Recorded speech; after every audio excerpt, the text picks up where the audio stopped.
tu pregunta es, respecto a este versículo, Hechos 16:31, que muchas personas se basan en eso para decir que no tienes nada, no tienes que hacer nada, sino que simplemente creer y ya serás salvo. ¿Esa es tu pregunta? Sí.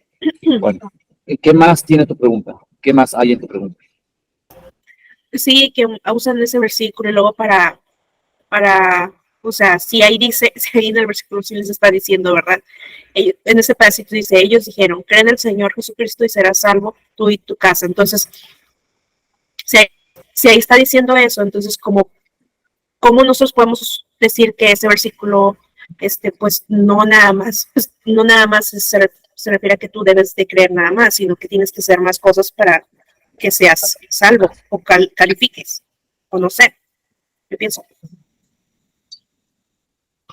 que no solamente es creer. Bueno, aquí fíjate lo que dice, porque si vamos a leer nada más ese pedacito, pues no tiene mucho sentido. Y ellos dijeron, cree en el Señor Jesucristo y serás salvo tú y tu casa. Bueno, para empezar, ok, primero se lo dijo a una persona que presenció algo totalmente inusual dentro de la cárcel. El contexto de las situaciones de que esta persona es como el vigilante de la cárcel y su trabajo pues es que no se le escapen los presos del Huacal, ¿no? Entonces hubo, creo que más atrás dice que hubo un gran temblor, las puertas se abrieron, etcétera, y despierta el carcelero y viendo las puertas abiertas de la cárcel sacó espada y se iba a matar pensando que los presos habían huido. O sea, para él era mejor hacerse harakiri literalmente, que suena chistoso, darse harakiri y matarse, a enfrentar la responsabilidad de que se le hayan escapado todos los presos, ¿verdad? Porque estaba dormido. Pero Pablo clamó a gran voz diciendo, no te hagas ningún mal, pues todos estamos aquí. O sea, nadie había oído. Entonces, pidiendo luz, se precipitó dentro y temblando se postró a los pies de Pablo y Silas. Sacándolos, les dijo, señores, ¿qué debo hacer para ser salvo? Esto quiere decir que él ya había escuchado la reputación de ellos, ya había, pues, de alguna manera ya sabía de quiénes eran los que estaban ahí y por qué estaban ahí. La pregunta es muy directa, ¿qué debo hacer para ser salvo? O sea, esto termina de convencerle a él, termina de, pues, pues sí, la palabra correcta es termina de convencerle respecto a lo que él había escuchado de ellos y se da cuenta de que es verdad. ¿Me explico? Dice, y sacándole les dijo, señores, ¿qué debo hacer para ser salvo? Y ellos dijeron, cree en el Señor Jesucristo y serás salvo tú y tu casa. Y la mayoría termina de leer ahí y empieza a dar un mensaje de salvación y a decir que tú creas y te hacen la promesa de que vas a ser salvo tú y todos los demás que viven en tu casa, toda tu familia. Pero fíjese lo que dice aquí. Y le hablaron la palabra del Señor a él y a todos los que estaban en su casa. O sea, que la razón por la cual les dijo eso no fue porque es como un conjuro, un amarre que te dice, crees tú y vas a automáticamente todos los demás van a creer, sino que le está diciendo, literalmente le está diciendo, cree para que los demás puedan creer. Si tú crees, es más probable que los demás escuchen y puedan creer. Y para que eso sucediera, se les tuvo que hablar del mensaje.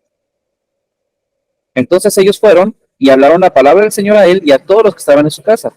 Y lo dice, y él tomándolos en aquella misma hora de la noche, les lavó las heridas y enseguida se bautizó él con todos los suyos. O sea que este carcelero le lavó las heridas a Silas y a Pablo y él se bautizó con todos los suyos.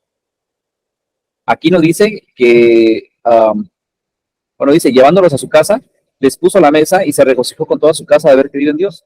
Aquí no está diciendo de que haya sido como un conjuro o que aplique para todo mundo o que sea una técnica de salvación, una cosa así, donde sea un multipase para todos. Lo que sí la escritura dice respecto a eso de que si tú crees el otro puede ser salvo, es cuando estás hablando de tu pareja, de tu esposa, de tu esposo. Ahí sí dice muy claramente, si él es inconverso, pues no te separes de él, porque tú no sabes si a causa de ti él se puede salvar. Dado que son una sola carne, pueden llegar a ser considerados uno solo, a menos de que por alguna excepción, ¿verdad? Específica, no se le considera a esa persona para ser salva. Pero eso es lo que dice la escritura. No te separes de tu pareja porque tú no sabes si a causa de ti tu pareja va a ser salva. ¿Me explico?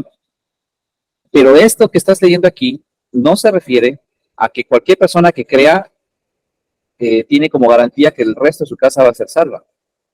Hay un trabajo detrás de hablarle a todos ellos. Obviamente hay más posibilidades de que los tuyos se salven, porque si tú crees, si tú eres el jefe de familia y el líder de la casa, y tú dices, por favor, escuchen esto, y yo estoy sorprendido por esto, y ahora creo, los demás, por consecuencia, como tú eres el líder, van a ser como más atentos a lo que tienen que decir o el testimonio que están dando, porque tú tienes credibilidad en tu casa.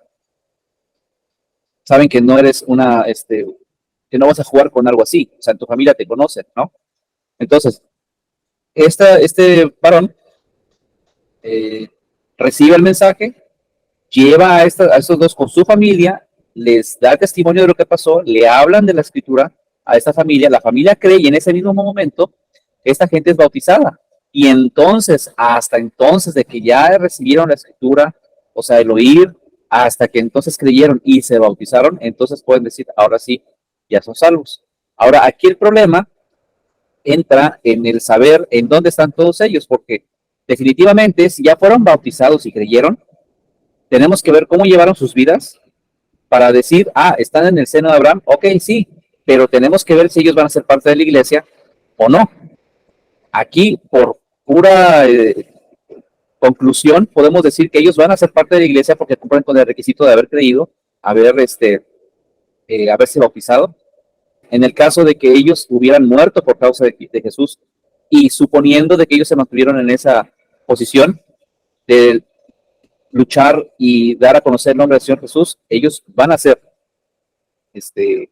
parte de, ahí sí, hubieran sido perfilados para ser parte de la iglesia en el arrebatamiento. ¿Okay? Pero si no, si llevaron una vida en la que sí se comprometieron, pero no murieron por la causa del Señor Jesús, sino por vejez, por así decirlo, pero si estaban comprometidos y bautizados, pues ellos van a resucitar en el día posterior y van a ser reyes o sacerdotes con el Señor Jesús durante 1000 años. O sea, esa es parte de su recompensa, por así decirlo. Recuerden que no todos los que creyeron y se bautizaron van a ser parte de la iglesia. Los que ya murieron por causa del Señor Jesús, ellos sí van a ser parte de la iglesia. Y los que estén en vida y sean considerados dignos de ese honor, van a ser parte de la iglesia. Y todos los demás no van a ser parte de la iglesia, pero no quiere decir que no sean salvos. Van a tener una recompensa diferente. Eso es lo que quiero clarificar. A simple vista, si no se dice nada de ellos respecto a que murieron por la causa de Jesús y de su nombre, entonces no podemos asumir que son parte de la iglesia. Si hubiera indicios de que ellos murieron hasta el final, o sea, lucharon hasta el final y murieron por la causa del Señor Jesús, que es muy probable que haya sucedido porque en ese tiempo todo el mundo que quería al Señor Jesús la sufría, entonces podríamos decir que son parte de la iglesia, ¿no? Ok, mi hermano, ven adelante. En ese caso no murieron así como mártires, podemos decir, que se van haciendo de Abraham, ¿verdad? Exactamente, ellos van a ser de Abraham y su recompensa sigue siendo alta, pero es diferente, no es, o sea, vaya, lo que quiero decir es que asumiendo de que no murieron por la causa del Señor Jesús, pero sí creyeron y se bautizaron, su recompensa es distinta. Pero su recompensa no es ser parte de la iglesia, no es ser parte del cuerpo de Cristo. Ajá, sí. Los muertos, solamente los que ya murieron, que son parte del cuerpo de Cristo, son los que son mártires. Esos, si no me equivoco, es el capítulo 6 de Apocalipsis, que están abajo del altar. ¿Es el 6 es el 7? Pero esos del capítulo 6, esos sí son parte de la iglesia, del cuerpo de Cristo, que son todos los muertos, pero que murieron por la causa del Señor Jesús. Entre ellos están los apóstoles. Ajá. Y todos los demás que no, tienen su recompensa, pero van para el futuro. A ver, Javi, dime. Ok, aquí, como mencionas, lo aclaraste muy bien, me pareció excelente. Solamente que habría que mencionar nuevamente, yo creo, para que nosotros no nos perdamos en la línea del perfil. Una cosa es la salvación y otra cosa es dónde vamos a figurar. Por ejemplo, puede ser como la iglesia de Cristo o puede ser como reyes y sacerdotes. Es diferente. La salvación es una y dónde vamos a estar, eso ya depende. La salvación es por fe, por gracia, porque todo ya lo hizo Cristo. Solamente nos resta a nosotros creer en ello, y nuestro creer en ello obviamente trae por consecuencia las acciones, porque si yo creo, entonces tengo acciones. Son acciones porque pues estoy creyendo. Si yo no creo en algo, pues simplemente no lo hago. Entonces eso sería el perfil que nos marcaría aquí la diferencia. Sí, es un poquito más complejo que eso y voy a explicar por qué. Aquí hay un grado, bienvenida, Jazz, perdón, bienvenida. hay un alto grado de complejidad en esto, porque la salvación incluye, y eso es lo que voy a decir, la salvación incluye galardones. ¿Ok? La salvación incluye galardones. Entonces, recibir un tipo de galardón, por consecuencia, quiere decir que primeramente, antes de poder calificar para recibir un galardón, tuviste que haber sido salvo. ¿Tiene sentido? Sí. Bueno, entonces, allí, cuando hablamos de salvación, ¿qué tengo que hacer? ¿Qué tengo que hacer para ser salvo?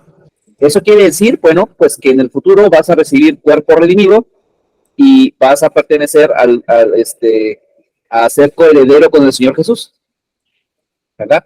O sea, la salvación, no vas a ir al lado del fuego, esa es la salvación, no vas al lado del fuego. A eso se refiere a grandes rasgos, pero la salvación tiene sus recompensas o sus honorarios o sus galardones. Y allí es donde entra el punto de confusión, que muchos dicen que la salvación se gana, que no se gana, que se pierde, que si es por obras, que si no, que si acá. No. Aquí hay una cosa. Recuerden que aquí hay algo muy fuerte lo que voy a decir, ¿eh? Es muy fuerte y no estoy diciendo que no es antibíblico, pero es antiteológico o antirreligioso, por así decirlo. Y voy a apoyar un poco o bastante lo que enseña la Iglesia Católica al respecto. No todo lo que enseña la Iglesia Católica está equivocado y tiene sus razones de peso por las cuales piensan así o enseñan esas cosas. Hay razones de peso porque hay escritos que enseñan esas cosas. ¿Okay? El Señor Jesús pagó por el derecho. La Iglesia Católica enseña esto o parte de esto.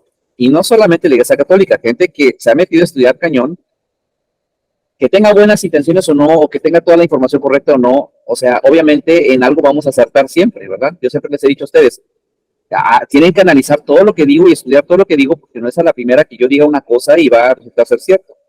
Si es por obra de que el Señor me da la oportunidad de hablarlo de esa manera y acierto, bueno, no es de mí, ¿verdad? Pero en algún momento, pues la puedo llegar a regar. Y la tarea de ustedes es descubrir el momento en que yo la riegue. Esa es la labor de ustedes, porque ustedes son responsables también de que todo lo que escuchan lo deben escudriñar, poner a prueba y ver si realmente está sustentado en la escritura y en la realidad misma. Entonces, no en todo lo que enseñan los pastores pentecosteses o adventistas o bautistas estoy en desacuerdo. Muchas de las cosas estoy de acuerdo. Y así como con ellos estoy de acuerdo, también estoy de acuerdo en esa enseñanza con Frederick. Aunque parezca raro lo que estoy diciendo, pero estoy totalmente de acuerdo con Frederick de esta enseñanza, porque él también llega a esa conclusión respecto a la paga del pecado. La paga del pecado es muerte. ¿Cierto o no cierto? Ahora, cuando hablamos de que el Señor pagó por nuestros pecados, el Señor Jesús no pagó por nuestro sufrimiento, no pagó para que nosotros no suframos, en el sentido actual, en el sentido presente, de nuestro presente. No estoy hablando del futuro, ¿ok? No estoy hablando del futuro. Recuerden que esto es la restauración de todas las cosas y una restauración tiene un proceso. La restauración no está sucediendo en un chasquido, sino que lleva un proceso y un porqué del proceso. El porqué del proceso es porque a nadie se le está forzando a hacer nada, sino se le está dando la oportunidad a las personas a decidir querer ser reformados. ¿Ahí vamos bien? Entonces, en esa acción de permitir que las cosas sucedan, en ese inter, jamás en la Escritura se enseña de que el Señor Jesús pagó para que nosotros no suframos en ese inter, sino que pagó para tener los derechos del campo y poder tener acceso al tesoro. Al pagar por los derechos del campo y tener acceso al tesoro, él dice, a su debido tiempo voy a hacer que el tesoro o la semilla se reforme, nazca de nuevo, y en esa reformación y en ese nuevo nacimiento, todo sufrimiento dejará de existir. Por eso Apocalipsis dice que en aquel tiempo no va a haber más llanto, ni más tristeza, ni más dolor, etcétera, etcétera. ¿Vamos bien? Pero Sí. jamás dice la Escritura que Él está pagando, literalmente, como evitando de que tú vayas a sufrir por tus pecados. Entonces la Iglesia Católica llega a una conclusión muy interesante y muy exacta, en la que ellos enseñan utilizan una palabra que probablemente viene del latín, pero utilizan una palabra que refiere al purgatorio, que esto es básicamente el Sheol. ¿Okay? Ellos dicen que las almas pagan por sus pecados. Entonces llegan a un gran sufrimiento y pagan por las culpas o las cosas que hicieron en el pasado. Y tiene sentido porque el Señor Jesús, cuando da la parábola de Lázaro y el rico, te dice, ella tuvo sobreabundancia ahí arriba y ahora está pagando por eso que resultó de arriba, ahora está pagando aquí abajo. Pero Lázaro, el que estuvo sufriendo en vida, estuvo pagando su pecado, por así decirlo, estuvo pagando, viene al seno de Abraham y ahora descansa. Ahí no se mete él y no dice, yo hice que Lázaro hiciera esto, o yo hice que el rico fuera para acá, para el sufrimiento, para el Sheol. Sino que cada uno, con base a lo que hizo, va a dar a un lugar o al otro a pagar o a descansar de lo que ya pagó. ¿A qué voy con todo esto? La Iglesia Católica enseña esto, la Escritura en general también lo enseña. De hecho, la cultura hebrea, desde tiempo pasado, desde tiempos antiguos, se dice que ellos creían precisamente en esto, de que el alma que va a Sheol va a pagar por todo el mal que hizo en vida. Y aquel que hizo bien o que sufrió en vida, va y descansa al seno de Abraham. ¿Ok? Entonces, el versículo que apoya esta enseñanza o que termina de apoyar o rematar esta enseñanza es Apocalipsis capítulo 7.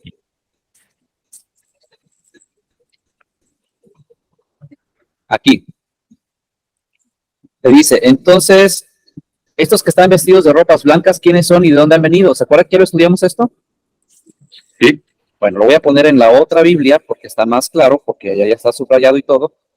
Y respondió uno de los ancianos diciéndome, estos que están vestidos de ropas blancas, ¿quiénes son y de dónde han venido? Y yo le dije, Señor, tú lo sabes. Y él me dijo, estos son los que han venido de grande aflicción. ¿Se acuerdan que esta palabra tribulación no es tribulación, sino aflicción? Sí, es aflicción. Y lo que dice, y han lavado sus ropas y las han blanqueado en la sangre del Cordero. Ajá. ¿Okay? O sea, hay dos factores. El primer factor es que vienen de grande aflicción. ¿Por qué esta gente viene de grande aflicción? Ya sabemos que es porque vienen del Sheol. La pregunta es, ¿por qué estaban en el Sheol siendo afligidos? Porque estaban pagando por lo que hicieron. Ahora, después de que pagan por lo que hicieron, la manera en la que ellos limpian sus ropas y quedan blanqueados es por medio de la sangre del Cordero.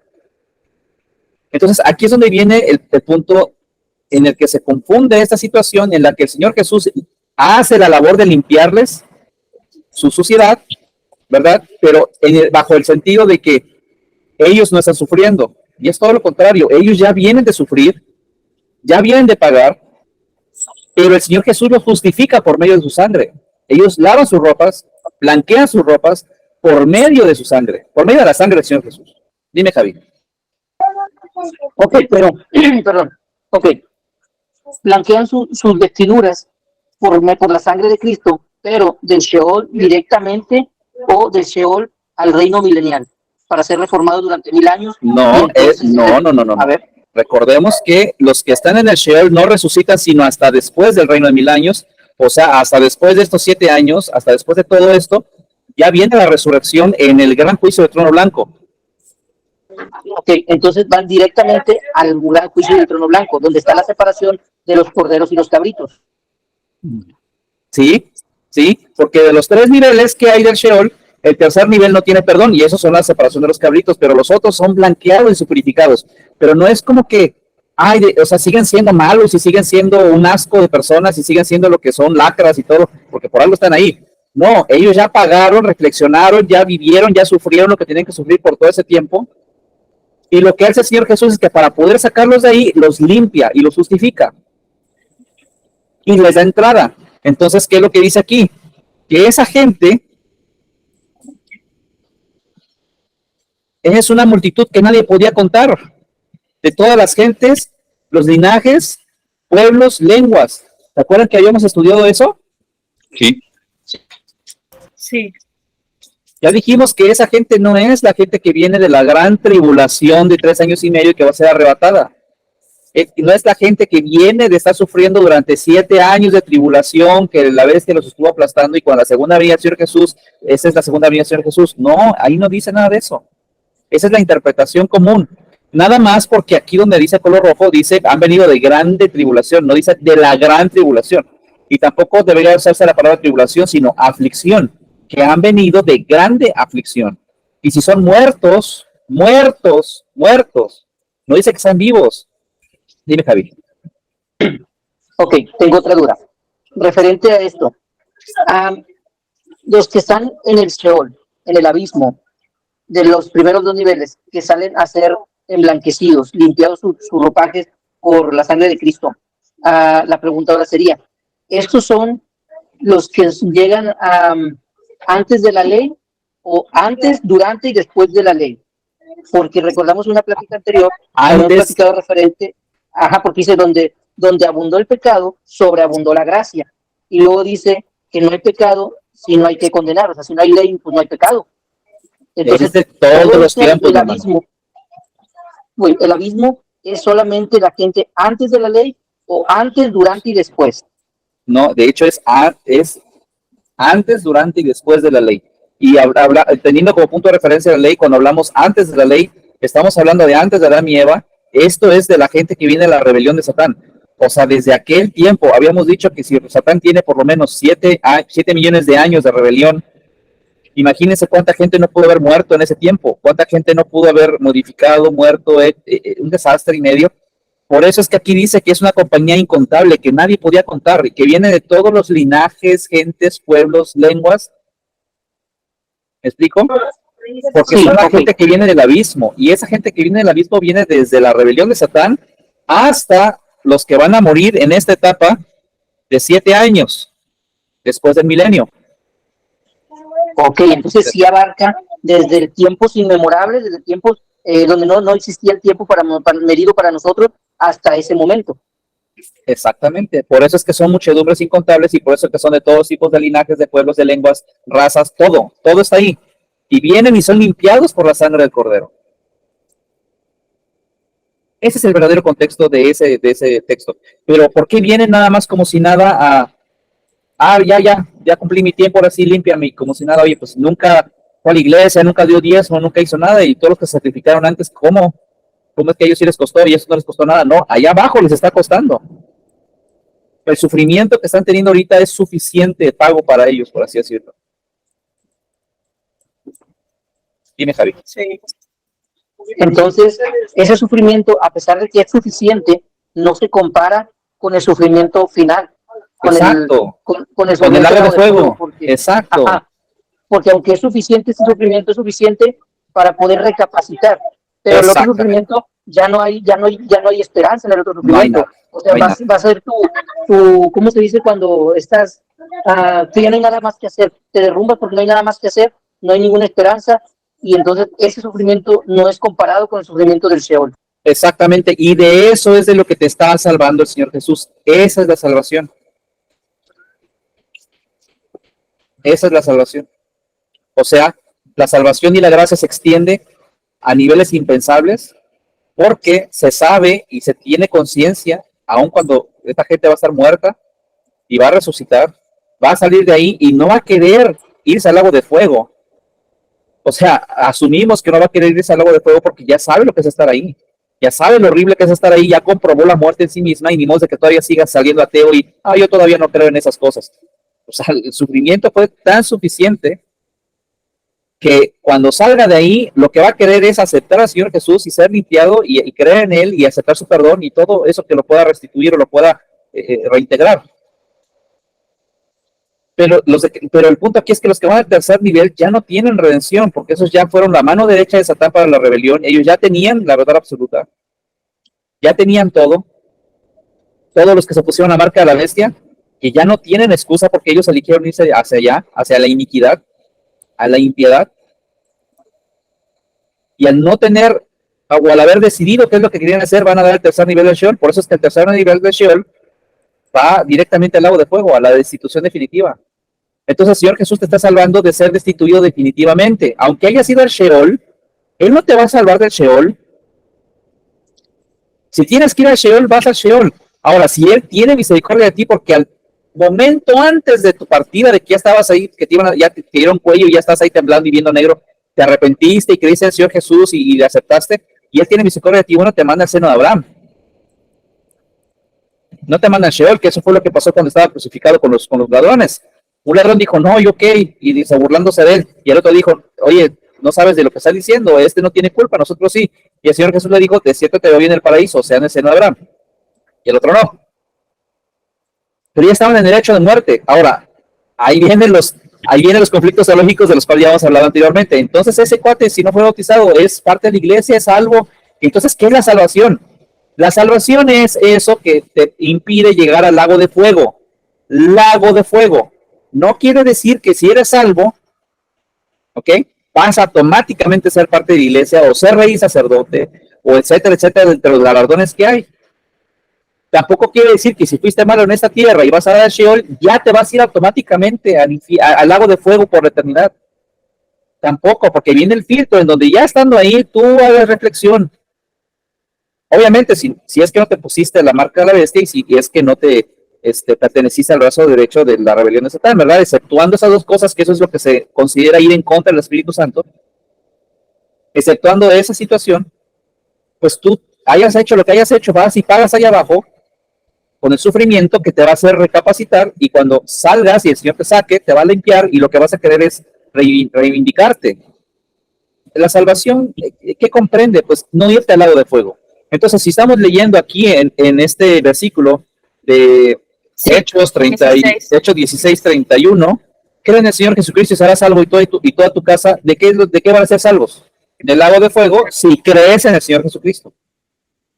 Ahora, el creer en el Señor Jesucristo no es suficiente. Es suficiente para la salvación, pero no es suficiente para los galardones. Los galardones son otra cosa. Exactamente, eso ya sería algún tema diferente. Claro, eso ya es algo que te ganas. Eso ya es algo que luchando, haciendo, persistiendo, es que lo alcanzas. Exacto. Y hay galardones diferentes para cada quien, dependiendo lo que cada uno en lo que cada uno se haya comprometido. Pero ahí no calificas para el arrebatamiento, por ejemplo. ¿En dónde? O sea, ya ahorita en nuestros tiempos de ahorita, no calificaríamos para el arrebatamiento con el simplemente hecho de creer. No, porque tienes que hacer lo que la labor de la iglesia. La labor de la iglesia es dejar una semilla. Entonces, para poder ser considerado parte de la iglesia, tienes que primero creer, ser bautizado y empezar tu labor a muerte, si es posible. Que no te importe nada, que ni la muerte te haga callar, que ni la muerte te haga cambiar de opinión. La muerte o cerca de la muerte no te haga cambiar de opinión y tú sigas firme. Eso es lo que te perfila a ser tomado como digno del Señor Jesús. Si tú no puedes ni siquiera en vida darle esa prioridad, pues no esperes, o sea, honestamente, no esperes ser arrebatado y ser parte de la iglesia. Pues, ¿por qué? Si no has perfilado y no has demostrado que realmente quieres estar ahí, o que realmente lo crees. Lo escuchas, sientes que es verdad, pero no es lo suficientemente fuerte ese mensaje o esa palabra como para que te actives y empieces a hablar de la Escritura, empieces a compartir el mensaje y empieces a dejar esa semilla a quien sea. Dime, Javi. Sí, entonces, el tema general sería, conforme escrito está, la salvación es por gracia, la salvación es gratuita, ahí está delante de nosotros, como comentaste hace un momento, cada quien decide, no es obligatorio, no es impositivo, es gratuito, es gracia, por eso es gracia, no es meritocracia, porque la salvación no se gana por hacer obra. Cuando accionamos y hacemos algo, porque ya hemos sido reivindicados, hemos sido salvados, creemos y amamos y seguimos y queremos formar parte de la iglesia, entonces accionamos para ello y entonces los galardones los esperan después, pero ya accionando en ello. La salvación es por gracia, no por meritocracia, más sin en cambio lo demás sí es por acciones. Sí, y aquí un punto a aclarar, ¿verdad? La salvación de ir al lago de fuego, en ese sentido, pero también tenemos que considerar todas las consecuencias que vienen por no creer en el nombre, ni hacer nada por el nombre, ni sus causas. Explico, hay un montón de consecuencias. Hablando de rasgos, la primera consecuencia pues, es que vas a ir al Sheol a sufrir. Así es. Imagínate que de pronto exista alguien que está sufriendo en el Sheol y que al salir todavía se niegue y diga que no quiere saber nada.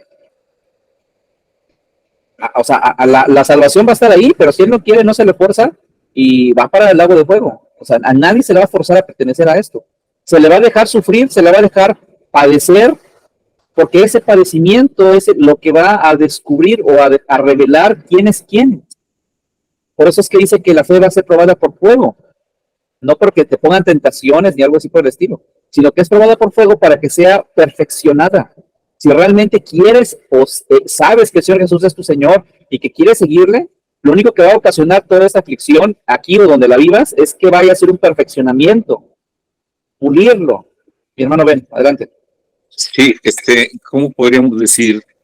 Lo hizo por nosotros para nuestro tiempo.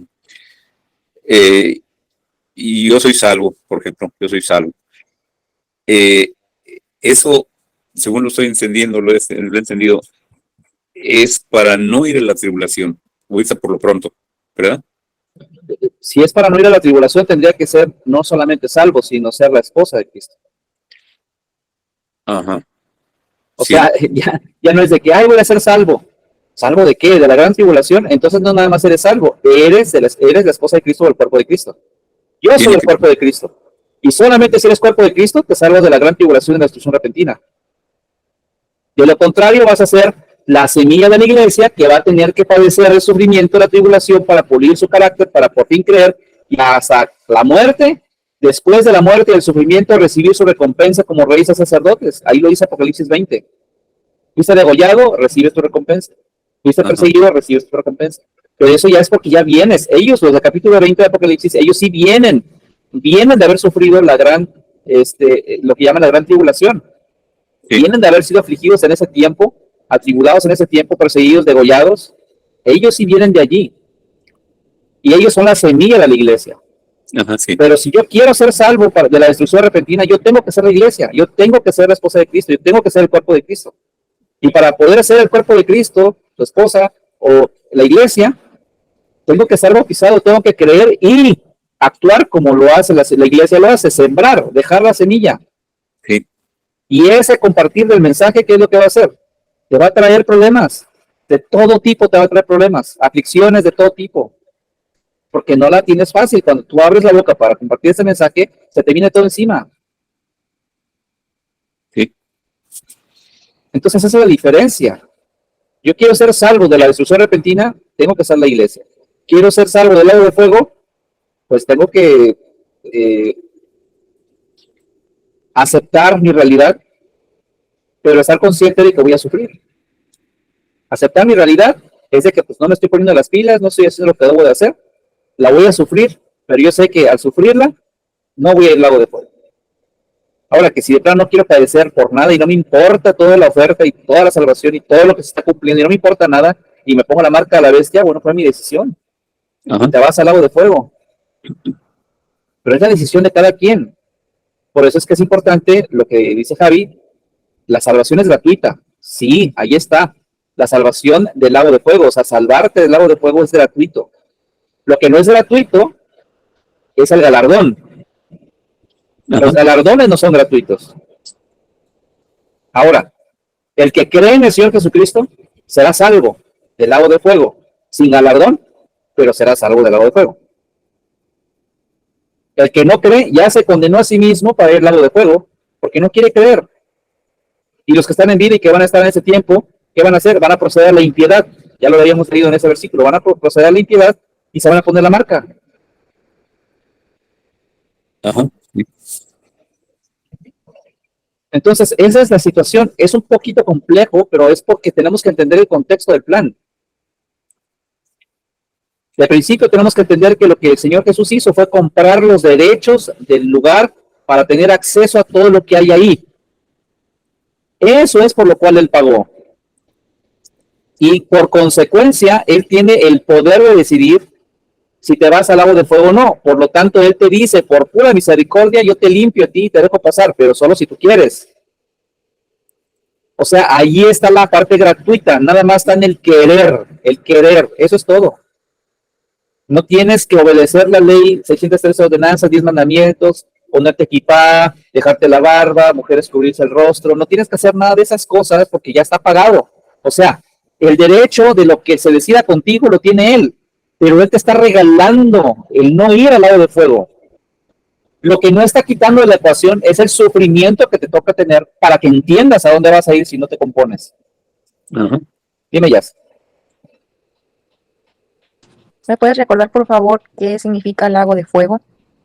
Ok, habíamos dicho, esto es un mar, ¿verdad? Ese es el mar. Sí. Bueno, el mar tiene conexiones. Estos caminitos que están aquí le llaman ríos, ¿verdad? ¿Por qué le llaman mar? Porque contiene agua. ¿Y los ríos por qué le llaman ríos? Porque contienen agua. Es diferente dinámica de uno y otro. El mar es algo abierto, gigantesco, en el que están contenidas muchas aguas, o sea, muchas personas. Los ríos son esas rutas, digamos, esas rutas comerciales o no comerciales que existen entre un punto A y un punto B. Esos ríos contienen agua, o sea, son personas que fluyen a través de esas rutas. ¿Estamos bien? Pero un lago no. Un lago lo que es que tiene un conglomerado de agua que no puede salir. Le entra agua de lluvia, le entra agua, a veces de riachuelos, le entra agua, pero no le sale el agua a ningún lado, no fluye a ningún otro lugar. Así como llega, ahí se queda. Sí, como un pozo estancado. Un pozo estancado, un lago es eso básicamente. Un lugar en donde le llega agua, se estanca agua, pero no tiene manera de fluir para ningún lado y para otro, está allí, estancada. Entonces, lo que es el lago de fuego es una parábola que representa un lugar, en este caso sería uno o dos planetas, en donde estarían encarcelados todos aquellos que sirvieron como mano derecha en la rebelión de Satán, todos aquellos que se pusieron la marca de 666 y todos aquellos que no quisieron pertenecer al reino de los cielos. Bueno, la parte de fuego, pues es conciencia, ¿verdad? Sí, de conciencia, sí. Lago de fuego, lago es porque las personas están contenidas ahí y fuego ya tiene que ver con la conciencia. El fuego está en la Biblia de manera positiva y de manera negativa, las dos cosas, pero en los dos sentidos siempre es la conciencia que quema de manera positiva o quema de manera negativa. Dime, Javi. Solo comentar referente al lago, como decía hace un momento, el lago es un cúmulo de agua incomunicado, ¿cierto? Así es, que no tiene comunicación con el mar, ni tiene comunicación con ríos. En el sentido de los ríos es que no tiene, como que él no es fuente de alimentación de un río, sino que a lo mejor algún río o riachuelo llega y le deposita algo ahí, pero ahí se queda. Exacto. Ahí se estanca. Y eso es básicamente la analogía, porque se supone que en el lago de fuego la gente llega, pero no sale. Así es, por eso es incomunicación. Ajá. Es un estancamiento. Ajá. O sea, sí tiene entrada, pero no hay salida. Esa es la analogía o la parábola de esa comparación. Bueno, entonces a lo que estabas explicando nada más para confirmar, el lago de fuego es, dijiste, un pozo estancado, con agua estancada que no fluye. Pero ¿cómo se lo explicamos esto a una persona inconversa o algo? O sea, mi pregunta es cómo se lo compartimos a alguien cuando, por ejemplo, cuando nos preguntan eso de que, ok, ¿salvo de qué? No, pues del lago de ir al lago de fuego. Pero ¿cómo se lo explicamos a una persona lo del lago de fuego? Si porque, porque las personas normalmente como piensan o pensábamos es literal estarse quemando. Bueno, ahí es donde viene la parte que mi hermano Ben acaba de preguntar, ¿qué es fuego? Pues tienes que clarificar lo que es fuego. Tu conciencia te va a quemar por lo que te resta de eternidad. Sí, y no hablando de restar eternidad, es cada vez que pasa más eternidad, más se va a extender la eternidad, o sea, vas a estar ahí siempre. Y tu conciencia te va a quemar al respecto de la decisión que tomaste. Ok, entonces la manera correcta de explicárselo a la gente es de que por una eternidad vas a estar atormentado en conciencia. Tu conciencia te va a atormentar por una eternidad por la decisión que tomaste de querer ir a un lugar diferente a lo que es la herencia del Señor Jesús. Bueno, si no quieres entrar en detalles de cómo luciría un lago de fuego, pues es que un lago de fuego no es un sol, como muchos teólogos lo dicen, muchos teólogos enseñan, escatólogos dicen que el lago de fuego es básicamente un sol, donde la gente va a ser arrojada literalmente al sol y ahí se van a estar quemando por la eternidad. Entonces, eso no tiene nada que ver con el lago de fuego. El lago de fuego, para empezar, tiene que ver con conciencia y lago porque no pueden salir de ahí.